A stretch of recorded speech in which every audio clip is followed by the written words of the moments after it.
Welcome in to Stacking the Box. It's a little new, it's different, but hopefully you still enjoy. Matt Verderam off to SI. So I'm still here, Sterling Holmes, now joined by Iain MacMillan. You can follow him on Twitter at Iain McBets. Iain, I'm loving this. We got a new little iteration here. We go from a New York accent now to a Canadian accent. How you doing? I'm doing well. Unfortunately, it's a hoarse Canadian accent for the first show. Starting off strong with a little Jordan flu game for myself. I'm battling through the trenches today on the back end of a flu. My voice is hurting, but I'm happy to be here. Big shoes to fill with Matt Verderam gone. We'll all miss him, of course, over at SI. I did a couple betting-related shows with him on Stacking the Box channel throughout the NFL playoffs, so some faces out there might recognize me, but I'm happy to be here with you, Sterling. I'm happy to talk NFL from more than just a betting standpoint, because that's usually what I talk about, but I have more things to say about the NFL than just from a betting standpoint, so I'm excited to get into it. A lot of news coming out today. Yeah, just so you know, the flu, you may think you just randomly picked it up. No, we know where it came from. This is a test, Iain. This is a test to see how you battle through the flu, okay? We go all in on Stacking the Box. We take this very seriously. Yeah, and I'm sweating too. I'm cold but hot at the same time. I'm sweating. You're gonna see sweat dripping off my face. I do have a tea here with some honey in it. I'm ready to go. I'm ready to battle through it. Speaking of sweating, that's what Lamar Jackson and the Ravens are doing right now. They're playing a game of chicken. It's going to go down to the wire probably 3 to 4 hours after we finish this show. We might have some more clarity. But right now, it seems like the Ravens are content letting Lamar Jackson go directly up to the final timer on the will they, won't they, and what type of franchise tag will be put on Lamar. Yeah, and I've been, and actually this is another point that we didn't bring up. We're finally getting some non-Chiefs voices on the show here, which is good. You might be able to tell if you're watching this, the helmet in my background, the Atlanta Falcons. I'm a Falcons fan, and I've said this since the start of the offseason. I don't know how it's going to happen. I don't know if Lamar Jackson is going to sign, what is it, a non-exclusive franchise tag? Is that what it is? Or I don't know what's going to happen. He's going to end up in Atlanta. Lamar Jackson's going to be a Falcon at the start of the next season. That's how I felt. And even the reports coming out are saying if teams do try to give Lamar Jackson an offer, the Ravens probably aren't going to match it. One of the teams is the Falcons. I think that's where he's going to end up when it's all said and done. Now, once again, like you said, in 3 hours time, I might, look and sound kind of stupid already, but I think he's going to end up being a Falcon. I will say this. If there's ever a time to use the non-exclusive tag, this is it. Lamar Jackson's not finishing seasons. Yes, he won an MVP, but what has his success been in the playoffs? I think Lamar Jackson is a great quarterback, but you've seen the ceiling at this point with Lamar in the Ravens system. The team is built around him, and he was on a rookie deal. What happens now when the contract rises up? You think you couldn't get receivers to begin with? Good luck getting them now.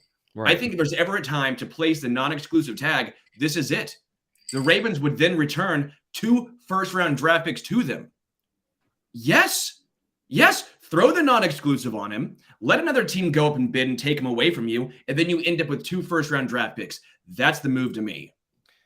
Yeah, and I think so. There we go. That's the path. I think non-exclusive. Then I think the Falcons coming in again, and the Falcons have the cap space. They've been in cap hell for the past couple of years because of Julio Jones and Matt Ryan. They completely got freed up now this offseason. And to be honest, at the start of the offseason, I hated the idea of them getting Lamar Jackson. But the more I think about it, the more I actually kind of like it as a Falcons fan, because our offensive system is kind of built perfect for Lamar Jackson, because we tried to run kind of a similar offense last season with Marcus Mariota. Now, the issue was Marcus Mariota stinks, so it didn't really work. But that was that was a run-first offense. But we have the weapons where we can attack teams deep. We try to. Marcus Mariota just threw the ball 5 yards past them every single time. But Drake London, Kyle Pitts, we got some offensive weapons that Lamar Jackson maybe hasn't necessarily had throughout his NFL career. And also our offensive line, not the best pass protection offensive line, but one of the better run blocking offensive lines out there. And then we got, Cordero Patterson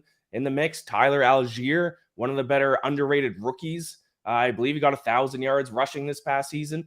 This offense might actually, for Lamar Jackson's sake, be his personal best situation to go into. So I hated the idea as a Falcons fan of getting Lamar Jackson at the start of the offseason. I kind of like it now. I think it could work. But my biggest issue and concern is if the Falcons do land him is obviously the health issues. But this is another reason why I've actually slowly started to accept it and like it more, because Sterling, I don't know if you read that report that came out of like players like grading teams, and the Ravens have been getting torched for their trainers and their ability to keep their players healthy and their physical therapy. So maybe the Lamar Jackson injury issues are as much to blame on the Ravens training staff than it is on Lamar Jackson's ability to just stay healthy. So maybe in a completely different organization, maybe he doesn't have those late season injuries. Atlanta also needs a superstar. They need a guy. Atlanta, Yeah. we know they like their superstars. They were exciting when they had Michael Vick. They'll be exciting with Lamar Jackson. They rally around those guys. Not only that, they're one of the few teams that needs help selling tickets. Almost any other team in the NFL, you look around, it's sold out, sold out, sold out. They have a waiting list. Atlanta, not the case. They need some excitement, and they're in a poor division. Sorry to break it to you, Iain, but you know as well as anyone, that division stinks. Yep. Their cheeks. You get a good quarterback, or at least a next level guy who can take you to just one step higher, two steps higher. You're probably making the playoffs. Yeah. In Baltimore, that's not happening. In Baltimore, you got to get through Cincinnati, and that's just in your own division. Go outside of the AFC, just go outside of that division. You got the Chiefs, you have the Bills, you have whatever Miami's going to do. You have the Chargers if they improve. You have the Jaguars. You go in the NFC, that's not the case. You might win your division. You might host a playoff game. You might be able to make it 1 or 2 games deep into the playoffs. Yeah. This makes sense for Atlanta as well as Lamar Jackson. Yeah, the NFC is wide open. You got the Eagles, you got the 49ers. I mean, who knows what the 49ers are going to do quarterback, and then who? The Cowboys? And then that's it. Obviously, we're going to talk about Aaron Rodgers. Well, maybe he ends up and stays in Green Bay, maybe not. That could change things as well. So, yeah, Lamar Jackson to the Falcons. I'm about it now, but yeah, we'll see. I think the path to that is the non-exclusive franchise tag, and then the Falcons swoop in and get him. So right now, just for everyone listening, the exclusive tag projected to cost $45 million. That allows Baltimore to control Jackson's contract rights next year in 2023, as well as any trade talks. The non-exclusive tag, which is what we are talking about, is less expensive at $32.4 million, but that allows Lamar to speak to other teams, and it gives the Ravens the right to match any offer sheet or take 2 first-round picks as compensation for losing Lamar. And again, I think we're on the same page here. That non-exclusive tag makes the most sense. We'll find out soon, but if I was a betting man, which Iain, I know you are, you'd probably put money down on the Ravens to use that non-exclusive tag, blow that thing up, and start from scratch. Let's move on. Derek Carr. Derek Carr signing a large, lucrative deal with the New Orleans Saints. The Saints keep finding money to pay middling quarterbacks, whether it's Jameis Winston, Andy Dalton, Derek Carr. They're looking under the couch, and they're finding some money. What do you make of Derek Carr going to New Orleans? Yeah, it's funny. I mentioned earlier that I'm sick. I have a flu. The past 2 days, I've been doing nothing but sleeping. Last night, I woke up, and I was like, whoa, I must have had a fever dream that Derek Carr signed with the Saints, and now people are calling them contenders. It turns out it wasn't a fever dream. It was real life. This is Derek Carr going to the Saints. To me, maybe it makes sense, but I don't think it makes them contenders. I don't think it makes them favorites in the NFC South. The Saints' biggest issue last year was turnovers. 26 in the NFL in turnovers per game, averaging 1.5. Second last in the NFL in average turnover margin, if you include takeaways on defense as well, minus 0.6 average turnover margin per game. Now you get Derek Carr, who since 2017 has had the most turnovers of any quarterback in the NFL with 94. He doesn't fix the turnover issues in New Orleans. He's just going to, if anything, make them worse. And still, like, who's he going to throw to? Is Michael Thomas coming back? What's going on with Michael Thomas? If not, he has Chris Olave and Rashid Shaheed. Like, that's not Hunter Renfrow and Devontae Adams like he had last year, and he still didn't have that good of a year. So, sure, it kind of makes sense in the sense that the Saints needed the quarterback and Derek Carr needed the team. But I don't think Derek Carr is going to be better. I think he's going to be worse, and I don't think that's going to make the Saints all of a sudden a contender in the NFC. He's going to make their turnover problems even worse. I think he makes them the contender in the NFC South as it stands right now. They're not contenders in the NFC, though. What this does is probably wins them the NFC South. Again, as it stands right now, if Lamar goes to Atlanta, all bets are off. If you win 8 games right now, you're winning that division. Derek Carr on this Saints team wins 8 games plus. That's where I'm at. Now, once you get into the playoffs, you're at least probably hosting a game, right? Because you won your division. But I don't see them making any noise. Derek Carr's contract is a 4-year deal. Could potentially be worth up to $150 million. He receives 60 fully guaranteed at signing, another $10 million once he starts year 3 of the deal. And then he earns $60 million in the first 2 years of the deal. The Saints finished 7-10 last year with a combination of what? Jameis Winston and Andy Dalton. Both dudes were brutal. We can at least agree he's better than those 2 guys. Yeah. I mean, I would have liked to see Jameis Winston get a fair shot of things. I don't know why they kept going with Andy Dalton, but yeah, still regardless, I'd say, yeah, he's better than those 2. And that's where I stand. I think he's worth at least 1 or 2 wins over those 2 guys. The team's going to be a little different, but Michael Thomas wasn't playing last year either way. Chris Olave, we expect to grow even more so. I'm not saying the Saints are a great team, but I'm saying that division is so bad. As it stands on March 7th at 11:12 Central, they're winning that division. Listen, sometimes my bias is going to come into it. You'll never see me admit that the New Orleans Aints are going to win the NFC South. I don't care who they sign as their quarterback. But let's not sleep on Desmond Ridder. If the Falcons don't get Lamar Jackson, let's not sleep on Desmond Ridder. He had a good end of the season last year. There's a couple of good games. Come on. No, I am fast asleep. I am in my REM sleep mode right now. That's where I'm at on Desmond Ridder. The Saints entered the offseason more than $50 million over the expected 2023 salary cap. And that's before this Derek Carr signing. So the Saints keep kicking the can down the road. We always say the salary cap is real.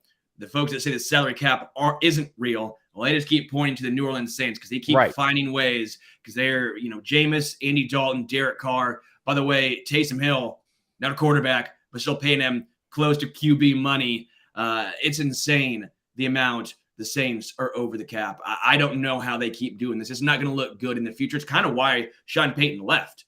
Part of the reason why Sean Payton left was I'm getting out of this cap hell. Well, they keep doubling and now tripling down on these decisions. Eventually, who are they going to be playing? You, me, and maybe Verderame will come back. He might get paid at least $1 million to go play wide receiver on the Saints. Yeah, but I mean, people keep saying that about the Saints, that the cap's going to come back and haunt them at some point, but it keeps not haunting them. So I'm part of the group. Is the cap real? How do they even make this signing? How are they going to make it work? Well, I don't understand the cap. That's in over my head. I'm not a contract guy. I don't know how they can make it work. But I feel like it's been the same story for 5 years about the Saints. Eventually, it's going to come up to bite them. We've seen it. We've seen it with other teams. We've seen it with teams where they've had to release guys. We've seen it with teams where eventually it comes up. It might not be this year. It might not be next year. But eventually, they'll have to start releasing guys. I want to talk about Geno Smith really quickly because Geno Smith signed a 3-year, $105 million extension with the Seattle Seahawks, $52 million in the first year. This is wild. Good for Geno Smith battling back. He was almost out of the NFL. Yes. Looked like he was done. Gets a chance in Seattle. And even up until week 1, I thought potentially Drew Lock should have been the starter. But Geno Smith proved me wrong. He proved almost everyone wrong. He didn't write back like he mentioned week 1 after that victory. And now he's $105 million richer. What do you make of Geno signing this lucrative deal? Yeah, good for him. Obviously, it's a feel-good story. Comeback player of the year, led the NFL in completion percentage this season. And once again, my kind of shortcoming here in offseason NFL talk is I'm not a big contract guy. I don't fully dive into them and understand how they work. But from my understanding, just from reading a couple tweets, is that the contract is somewhat front loaded. So it's kind of a good contract for the Seahawks as well, where if things don't work out after one season, I think it's a little bit easier for them to get out of it after that, as opposed to some massive, huge long-term contract. Don't quote me on that, but I think not only is this good for the Seahawks, I think the contract does kind of favor, or not only is it good for Geno Smith, I think it does kind of favor the Seahawks as well, because yeah, he had a good season, but it was one good season. I wouldn't want to lock him into any kind of long-term, huge money contract moving forward. So I think it's good for both sides. Yeah, that first year is $52 million, so just under half of the contract comes in that first year. After that, obviously you're dropping down to, if you're breaking it down, about $25 million per season, $26 million per season. So yes, very, very front loaded for Geno. They have the cap space this year to make it happen. It works well for both teams. I'm just shocked. Geno Smith is a fine quarterback, but it wasn't like he was an elite quarterback this year. It was great that he had a above average season, but I still wouldn't put him in there with Derek Carr. He's not as good as Dak Prescott. He's not as good as Kirk Cousins. He's still behind those dudes in my mind, but you're getting paid, and this is the going rate for quarterbacks, which shows the Chiefs have the best deal in the NFL with a contract that was given to Patrick Mahomes. I mean, you look around, and Daniel Jones is winning 45+ million per season. That's asinine. That's unreal. You're looking at what Russell Wilson's getting. You're looking at the Deshaun Watson contract. You just look around. The going rate for quarterbacks is insane. Then you look in Kansas City. You look at Mahomes. That deal is fantastic for both parties.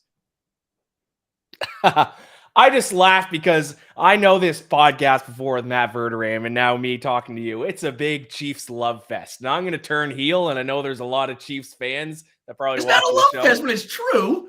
Come on. You're sitting here talking about Desmond Ridder. Don't sleep on Desmond Ridder. And now you're going to say that the Mahomes contract isn't a good deal for Kansas City? Oh, I know it's a good deal, but come on. I don't know. I'm just sick of hearing about the Chiefs. Yeah, you're right. It's a very good deal, obviously, for Patrick Mahomes. But to go back to Geno Smith, I do like how you twisted this into it was a topic about Geno Smith. You twisted into love for the Chiefs and how great of an organization they are. That's what I'm laughing at. But the thing with Geno Smith and the Seahawks is that there's like 3, 4, 5 like all-star great quarterbacks. If you have a guy who's as good as Geno Smith, you may as well just sign him again to this type of a contract, because they're not going to get a Patrick Mahomes or a Josh Allen or a Joe Burrow right now. So what's your next best option? I guess they could have gotten the sweepstakes for Derek Carr. They don't really have a high enough draft pick to get one of the top quarterbacks. So yeah, just go back with Geno Smith. Give him another shot. Hey, maybe he takes another step forward and does improve this upcoming season. You said he's maybe not quite at the level of the Dak Prescotts and Kirk Cousins. He's not far off. He did, like I said, lead the NFL in completion percentage this season. So, yeah, they're not going to get an elite quarterback like a Patrick Mahomes. So why not just give Geno Smith another shot?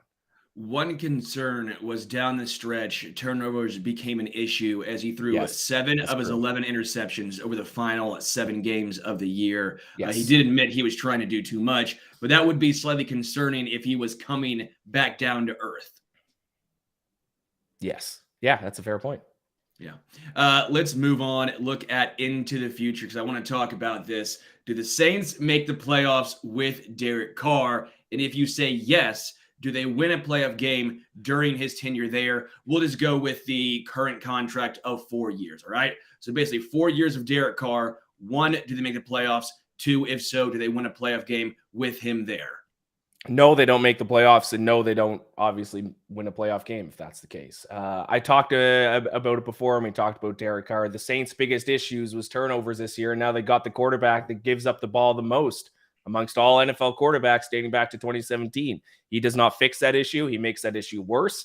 Yeah, sure. I mean, yeah, maybe right now with the way things stand, maybe the Saints have the best roster in the NFC. I don't know. Don't completely sleep on the Panthers either. The Panthers defense was extremely good this past season. And if the Falcons get Lamar Jackson, they're the favorites even. I know we were laughing at it, but I'm serious. I'm going to say don't completely sleep on Desmond Ridder. He improved each of his 4 starts. He improved at the end of last year. Sure, set the Saints as favorites in the division, but it's not a big favorite. It's not just, oh, they're going to win the division, case closed. It's going to be close. The team that wins it is probably going to have 8-9 wins, but I'm not just automatically going to hand it to the Saints. And let's say they do win the division and do host a playoff game. We can admit it's the NFC South is the worst division in the NFC. So the wild card team, there's probably a pretty good chance that whoever they play in the wild card round when they host a game is probably going to be better than the winner of the NFC South and probably going to be favored if you look at the betting lines. So even if the Saints do win the NFC South, they're not going to win a playoff game. I don't know if you're giving enough credit to Derek Carr. He had a bad season last year, but obviously Kansas City, we watch almost every game to begin with, but we watch every game of the Raiders as well. We see him, game in and game out. He is a great leader, right? He's the anti-Aaron Rodgers. He wanted to be in Oakland and then Vegas. Rodgers for the past few seasons keeps doing this, will he or won't he? Derek Carr is a guy that team rallied around and a team that fans rally around. Now, does that mean a lot in terms of wins or losses? Didn't show so, but I think he's a guy that he walks in and that team they believe in. They will believe that they have gotten better. While they did have a down year last year, especially himself, Darren Waller and Renfro missed a good chunk of that year. Devontae Adams is great. He had the best receiver in the NFL, and he couldn't get it done. He had a terrible year with the best receiver in the NFL. Poor offensive line, which we mentioned ad nauseum going into this year. The Raiders went from one of the best O-lines a couple of years ago to one of the worst. And they focused more on the run game this year with Josh Jacobs. If I had a guy who I thought would bounce back in a big way, I think Derek Carr I'd put some money on. Now, I know this is probably weird coming from a Kansas City guy talking so highly of Derek Carr, but after seeing him just game in and game out, there's talent there. Not elite talent, but I do think he's better than Dak Prescott and Kirk Cousins. I think you're probably looking at him on the back end of the top 10 quarterbacks in the NFL. You're probably looking around 9, 10, maybe as high as 8. You can go to 11. I'll entertain it, but he's right there. And that's enough to make the Saints a playoff team in that division. And I do think they win a game at some point because the NFC is so weak in general. You have a home game in New Orleans. It's loud. I think they win a game in the 4 years that Derek Carr's there. I've been a big Derek Carr guy throughout his career. Even this past season, I thought he was going to be a dark horse MVP candidate. I drafted him in all my fantasy football leagues. And then he had one of his worst seasons with the best receiver in the NFL. It's unforgivable at this point. I don't think now that he goes to New Orleans, he doesn't have near as many weapons as he had last year. I just don't see how he's going to get better. And also, let's not forget, he's been in the league for quite some time now. His teams have made the playoffs twice, and he has 0 playoff wins. 0. So he's had time to perform. He's had the weapons, and he hasn't performed. I don't think he's going to do it in New Orleans either. I feel like this is your Atlanta homerness coming out right now. But again, right now the NFC South is horrendous. But if the Falcons do get Lamar, if Aaron Rodgers does go to the Panthers, that's going to be a big change because the Panthers, as you mentioned, do have a legitimate defense. Their offense is not great, but if they get a good quarterback, that team could take the next step. Let's look into the future. Number 2, more likely, Rodgers on the Raiders or Rodgers on the Jets? Well, I think as of the news that we heard this morning, I think now it's the Jets. I mean, what the report is really just that he's been in talk with the Jets. I don't really know what that means to be in talks with the team, but I would say the Jets, and I think the Jets might be a little bit of a better fit for him. I know Devontae Adams, obviously, people think he might go to Las Vegas to link up with an old teammate, but the Jets, I don't think people completely understand how close they were to being an actual good team last year. They had one of the best, arguably the best defense in the NFL last year. Second in opponent yards per play, second in points allowed per game. Only the 49ers allowed fewer points per game than the Jets last season. Aaron Rodgers can go to New York, be with the Jets, have a good defense. He has a ton of good young weapons on offense. I think the Jets make sense for him. And that's, I would lean that way more over the Raiders. I don't know what's going on with the Raiders organization right now. No one knows, man. It's the Raiders. It's what they do. But when it comes to the Jets, it makes sense on the field. It makes sense for Rodgers going to the Jets because I'm with you, and I've actually been a proponent and trying to tell people they were a decent quarterback away from easily making the playoffs. They won 5 games with Zach Wilson, Yeah. Winning 5 games with Zach Wilson is a feat, right? They had Joe Flacco, the corpse of Joe Flacco, Mike White, who was always great for 1 game and then falls off a cliff, and then Zach Wilson. And they almost made the playoffs. I thought if you give them Derek Carr, they were a clear-cut playoff team. You give them Aaron Rodgers, they're easily in the playoffs. The only thing I would have to say is, how does Rodgers handle the New York media? How does he handle those fans when things go wrong? That'll be a disaster. If they lose 3 games, there's no RELAX. You're in Green Bay. You've built up a they won a Super Bowl there, right? Like he has a lot of backing there in Green Bay. He's done a lot there. They'll listen when you say relax. You go to New York in your first year, you tell New York to relax when they've been dying for any sort of success. That ain't ending well. Yeah, that'll be fun to watch if it does happen, though. From an outside perspective, as someone who has no stake in the New York Jets, that'll be fun to watch. He'll be going on a darkness retreat in the middle of the season. Before we move on, we mentioned the Panthers a little bit earlier. Any chance you think that he ends up in Carolina? Any chance that all this is a smokescreen once again and he stays in Green Bay? Any wild card team that can make it a push for him? What's your gut telling you? My gut actually tells me that he's going to stay in Green Bay because he's kind of done this song and dance already at least once in his career lately, and he still just ended up back at Green Bay. I just kind of my gut feeling, not really based off anything, substantial, but I think he just stays in Green Bay. I think that's where his heart is. I think he's comfortable there. I think he just stays in Green Bay. What's interesting about this is if you were the Packers, if I'm the Packers, I'd tell them to kick rocks. I'd tell them to you're done, man. You had your time. Right. If you did not make a decision by a certain date, you're gone. Jordan Love's entering his 4th year. What's this mean for Jordan Love? Either they have zero faith in Love in general and they were not going to bring him back no matter what, or they're like, we need to see what he can do, because if not, he's going to be a free agent and we might not have any chance to see what he could become.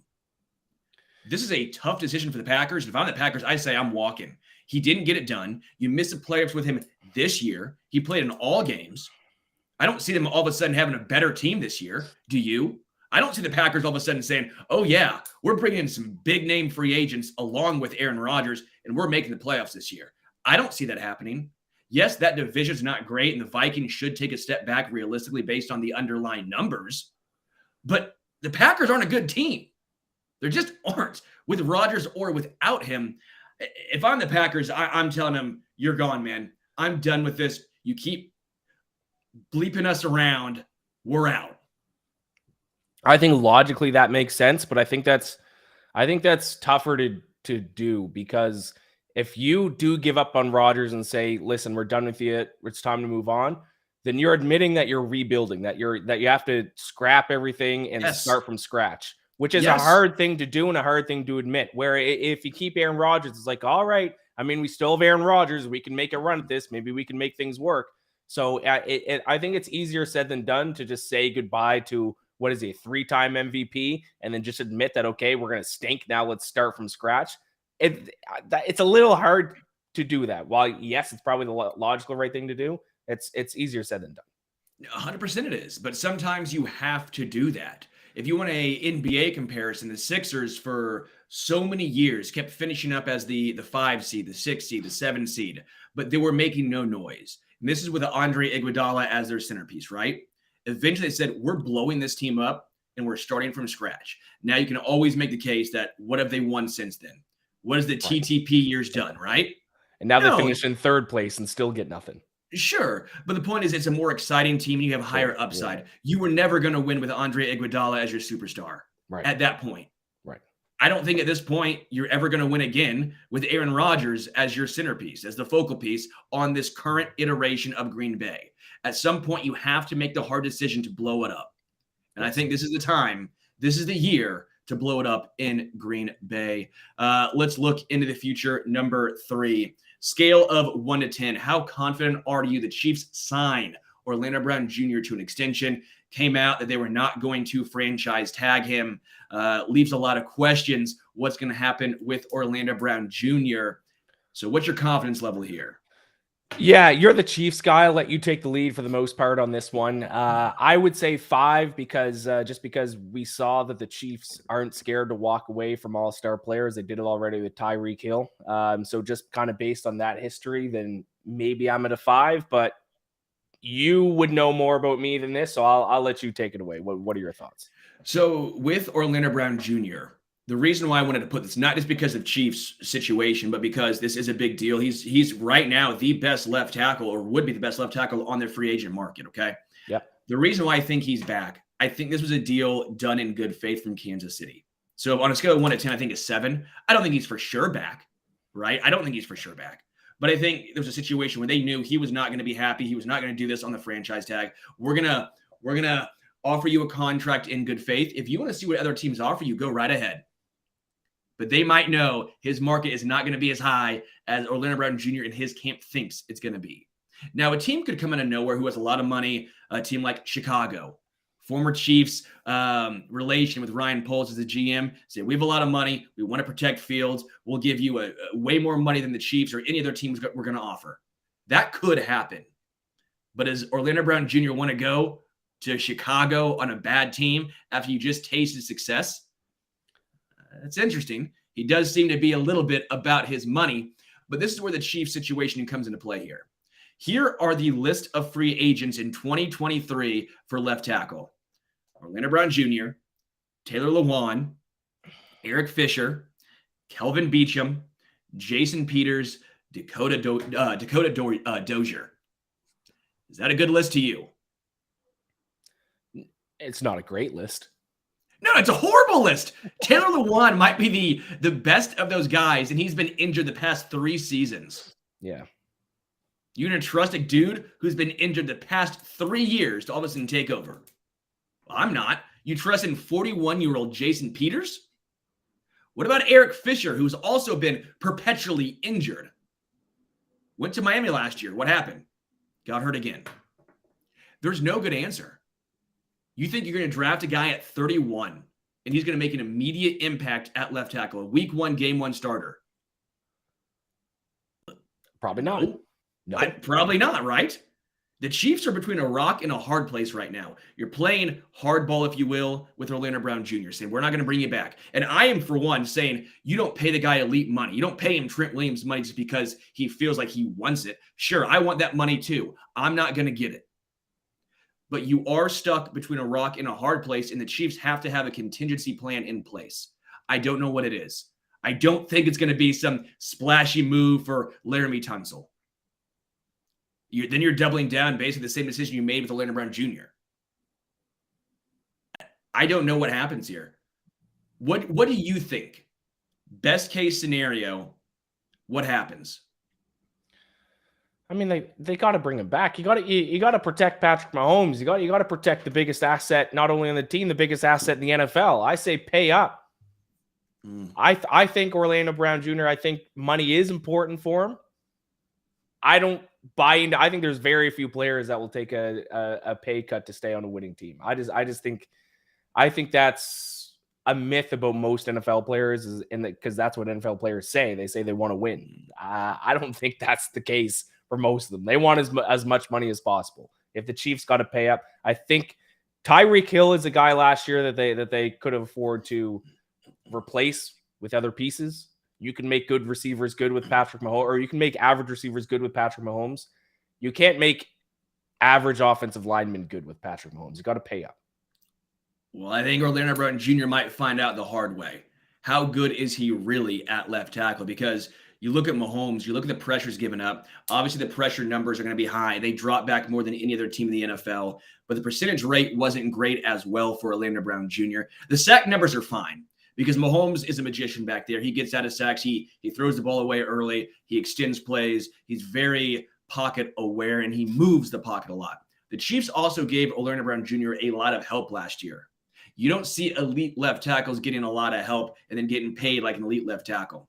My one concern is, not even concern, my one comp would be Trent Brown for the New England Patriots. Trent Brown feels very similar right now, where the Patriots let him walk. He went to, was it the Raiders? He struggled. Where's he back now? Back now in New England on a team-friendly deal. I could see a very similar situation happening with Orlando Brown Jr., where a team overpays. They go, oh, bleep, what do we do? They cut him after a couple of years. He comes back to KC on a relatively team-friendly deal. That seems like a good comp. Orlando Brown Jr. and Trent Brown. I like it. Makes sense to me. Yeah. Moving on to into the future, number 4. How good will the Jaguars offense be next year? Calvin Ridley reinstated by the NFL. They franchise tagged Evan Ingram. Obviously, Christian Kirk still under contract. Doug Peterson got the best out of Trevor Lawrence last year, and they really showed some progression. Who would have thought when you get an actual guy, actual head coach, not a dude who's out there trying to party with college chicks in Urban Meyer. What's your take on the Jags offense this year? I got a lot of hope for the Jags offense. I put top 6 offense in the NFL. I think they're going to be extremely good. And if you just look at yards per play last year, they're 9th in the NFL in yards per play. So strictly just from that perspective, they're already a top 10 offense. I think they become a top 6 offense. They have a great offensive line in terms of pass protection. They are 5th in QB sacked percentage. They did a great job of protecting Trevor Lawrence. Trevor Lawrence also, don't forget, Trevor Lawrence, even in the first half of last season, didn't look good. It took him a season and a half for him to finally look like the Trevor Lawrence that people expected. So now, hopefully, he can take that second half momentum into next year and play a full season at that level. Obviously, now he'll have a second year under the same system, under the same head coach. That's going to help.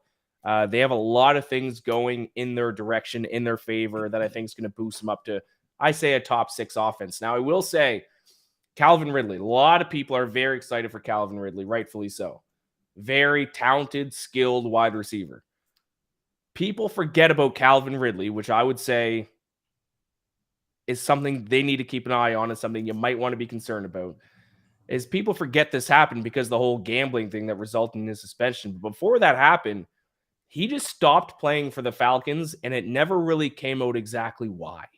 He said he was just taking time off for personal reasons. There was a couple games earlier in the year he was taken off for injury, but it was like a mystery injury. And then halfway through the season, he just stopped playing for personal reasons. Now, maybe those personal reasons were legitimate, but it's never come out exactly what those personal reasons are.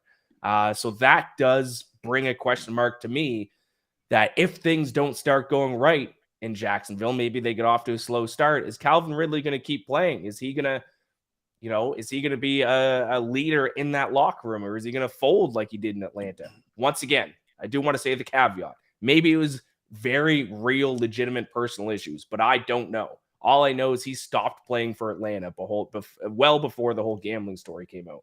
So I do think people need to pump the brakes a little bit on Calvin Ridley.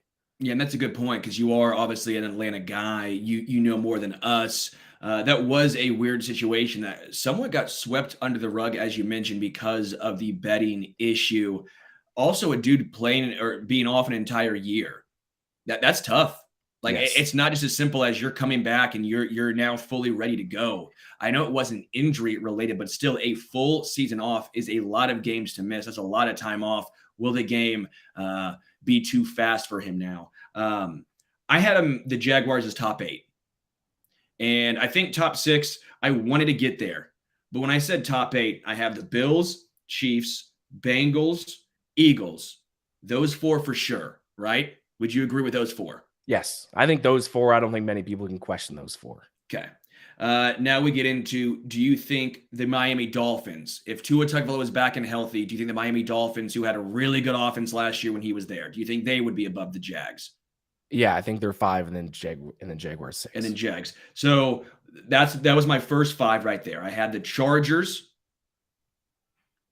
the Cowboys, the Niners, the Vikings, and the Rams as the other question marks. Those were question marks for me. The Rams with Matt Stafford and Cooper Kupp back, they could be a lot better. I know they were horrendous this year, but they won a Super Bowl with those guys. The offensive line is a disaster up there, but they could be a little better. Now, I will say I think the Jags will be better than the Vikings. I have them better than the Rams. It comes down to Chargers, Cowboys, and Niners for me. They're probably going to be better than the Cowboys. So I think they're probably about top 8. That's where I have them sliding in. I think that's fair. All right, Ian, let's play a new game. It's called Quick Hitters. In or out, all right? In or out, you say yes, in or out, and then you give a little description why. Okay. Zeke is on the Cowboys next year. In or out? Oh, Tony Pollard's a much better running back statistically. Basically, every single analytic you want to look at, he's the much better running back, and they're overpaying him. But then again, and this is going against the game, in because Jerry Jones is too stubborn to admit his mistake, and he's just going to keep playing him. So I've just talked myself out a vote. Now I'm in on Zeke being on the game. I'm the same way. Jerry Jones is trying to build a team like it was in the 90s. He's like, well, we had success in the 90s. That has to be the only way to win. He keeps trying this, and he keeps failing. He overpaid Zeke. He franchise tagged Tony Pollard now. But Zeke's still under contract. Sure, you can cut him and save some money, but how much is that really helping you? They might try and restructure, and I feel like that's probably the best way they go about it. They probably try doing what the Chiefs did with Frank Clark with that massive cap hit this past year, restructure it instead of releasing. I think the same thing happens with Zeke. They restructure his deal. In or out, quick hitter number 2. Fields will take a massive leap forward passing for the Chicago Bears next season. Out. The Bears are cursed and never have a good quarterback. Just like the Falcons are cursed, never have a good pass rusher. The Bears are cursed, never have a good quarterback.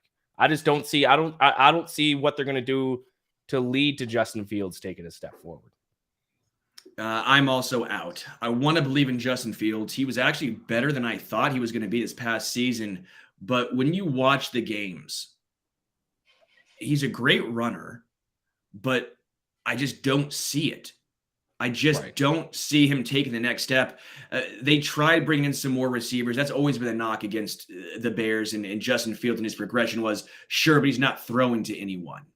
You know, Cole Kmet was a fine tight end. Sure, he wasn't elite. They went in and got the guy from Pittsburgh. He was a fine wide receiver in Pittsburgh, but what did he do in Chicago? Darnell Mooney got injured last year, so sure, that didn't help things. But I just have not seen anything from Justin Fields that screams, oh, yeah, that's a guy who's going to take a step forward. I've been on record saying I don't think the Bears should be completely out of drafting Bryce Young.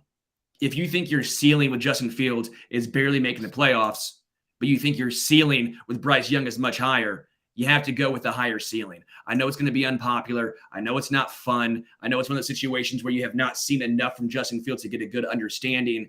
But if you think Bryce Young is that guy, you have to make that decision. I'm all about not settling into mediocrity. Mediocrity just destroys you. You think you're good enough, but in reality, you are not. I'm not saying Justin Fields won't take the next step. I've been wrong before. I'll be wrong again. I'm just not buying into the hype. Yeah, I mean, the Cardinals did it a few years ago when they had Josh Rosen, and then they still drafted Kyler Murray. Now, it looked like that was a smart move. I don't know if Kyler Murray's the guy anymore, but yeah, it's been done before. Let's do quick hitter number 3. Jets are just a legit QB away from a deep playoff run. In or out? In. Even last season with no quarterback, I was still on shows saying the Jets might make a deep run. I think I even bet on them to win the AFC at one point. Yeah, and I mentioned this earlier. Their defense was an elite defense. Top 1, top 2 defense in the NFL. Second in opponent yards per play. Second in opponent points per game. Had a great pass rush. Great pass defense. Teams could run on them a bit, but still, yeah, if they get a good quarterback, also with Breece Hall coming back, if he's healthy for this year, the Jets could make a deep playoff run. Now it's going to be tough because the AFC is so loaded. I mean, even an extremely good team is going to be hard to go in a deep playoff run, but they'll be in the mix if they get a quarterback. Yeah, I'm with you. We're 3 for 3 right now, Ian. We're agreeing right now. I was the same way, same boat as you. The Jets, their defense is just so legitimately good, and they have good weapons. Surprisingly good weapons. Their offensive line is talented. My one concern defensively would be Quinnen Williams. He's going to want a new contract. Don't think he's playing on this is 4th year, right? Which is, I think I looked at just up, is around $11 million. He's going to want more than that. He's going to want an extension. Will he hold out? What happens there? That's something to watch as far as the Jets defense, but I'm with you. I think the Jets do make the playoffs and do make a deep run. All right. Trey Lance starts the most games for the 49ers next year, in or out? Out. I think, it's so many unknown factors. Are they going to sign another quarterback? Is Brock Purdy going to be healthy enough for the start of the season? Because there have been reports saying it's going to be like a full calendar year for him to come back. Others are saying he'll be ready by the start of the season. So I guess we're guessing on a lot of different factors here. But I'll say out. I'll say Brock Purdy's ready somewhat early in the season, and he ends up starting the most games. I'm doubling down on my decision last year. I am all in. Last year, my hot take last year was Trey Lance ends the year as a top 10 MVP candidate. Oh. Yeah, no, I was way. It's a hot take, okay? I'm not trying to be mild. We're talking. I love a good hot take. It was habanero. It was habanero. Then he got hurt, and he also didn't look very good. But I like Trey Lance. I liked him coming out of college. I said of any of the quarterbacks, he had the highest upside. I know I hate comparing young quarterbacks to elite quarterbacks, but I like to compare him to Josh Allen. The height, he's not as big as Josh Allen, right? Not as big, but the arm strength. At times you saw the accuracy issues, but he's a great runner and a strong runner. Trey Lance takes the 49ers offense to the next level. They've seen what happens with Jimmy G and Brock Purdy. You can get there. I mean, they may have made the Super Bowl this year if they would have had a healthy average to below average quarterback. But what they've not had is a quarterback who can also run the ball. They're a team focused on the run. You add the wrinkle of Trey Lance being able to run as well as checking the ball down. That's what they want. They don't care necessarily if Trey Lance can make the big deep ball because Jimmy G and Brock Purdy couldn't either. You want a guy who's accurate and can also keep the defense on their toes. I think Trey Lance does that. Trey Lance takes the Niners to the next level, and for that reason, I think Trey Lance starts the most games next year. Okay, so let me ask you this, though, because Brock Purdy didn't actually lose his job. I guess neither guys lost their job. They're both hurt. If Brock Purdy and Trey Lance are healthy at the start of the year, you think they start Trey Lance? I think so. All right. I think so. I'm not saying Brock Purdy's not a great story, but if you watch those games, you saw him under pressure. It was a disaster. It wasn't good. I don't think Brock Purdy was the difference maker for that team. I don't think he was. I don't think he was better than Jimmy G.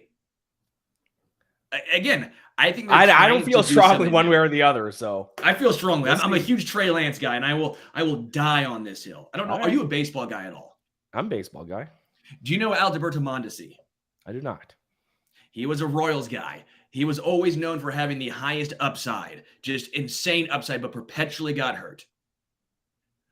I was on the hill for 5 years that Mondesi was going to be a superstar. He finally got traded to Boston this year. I will be on the Trey Lance is going to be a superstar train until 5 years from now when he proves me wrong. Until that day, I'm a Trey Lance supporter. That's where I'm going with this. All right. Let's do another quick hitter. 40-yard dash is pointless for offensive linemen, in or out? In, I guess, if that means that I think it's pointless. To be honest, I think it's pointless for most positions. I think it's the most overrated measuring tool at the NFL Combine, especially now that players train specifically to have a good 40 time. I think it makes sense for receivers and maybe corners. That's it. Why are offensive linemen? You saw a guy yesterday or the day before or over the weekend, I don't know when it was, blew his hamstring running it. What? When are offensive linemen sprinting 40 yards down the middle of the field? It never happens. It's stupid. They should run the shuttle drill, obviously important. All those quick feet types of things. Yeah, super important. The 40-yard dash. I don't think offensive linemen need to run it. I don't think quarterbacks need to run it. I don't even think running backs, it's that important, to be completely honest. How often does a running back get a 40 yards of wide open field in front of them and it's just a sprint? Sometimes. But I'd much rather a quick running back with quick lateral movement than someone with vertical speed. And how much does it really matter?